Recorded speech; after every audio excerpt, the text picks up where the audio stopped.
मेरी last period date 25 Feb है, तो कितने वीक्स बनते हैं? देखिए 25 फेब के हिसाब से पीरियड्स की जो डेट होती है उसमें 7 हमने जमा करके फिर काउंट करने होते हैं।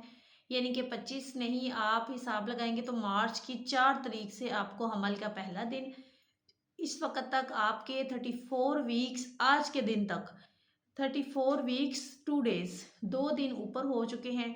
यानी कि आपका 8वां महीना चल रहा है। तो अब 9वां महीना बिल्कुल करीब है। 37 प्लस पे डिलीवरी हो जाती है। 37 वीक से लेके 40 वीक्स तक आपने इंतज़ार करना होता है। अभी आप समझ लें कि 2-3 हफ्ते बाद फिर आप 9वें महीने में स्टार्ट हो जाएगा आपका 9वां महीना।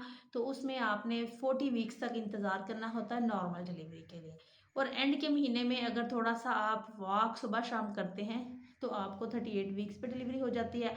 और जो बहनें वॉक वगैरह नहीं करती, हैवी वर्क नहीं करती, एंड पे जाके उनको कोई मसला होता है प्लेसेंटा प्रेविया, या डॉक्टर ने मना किया होता है कि रेस्ट करनी है, ज़्यादा आपने हैवी काम नहीं करना, तो उन बहनों की नॉर्मल डिलीवरी 40 वीक्स पे जाके होती है।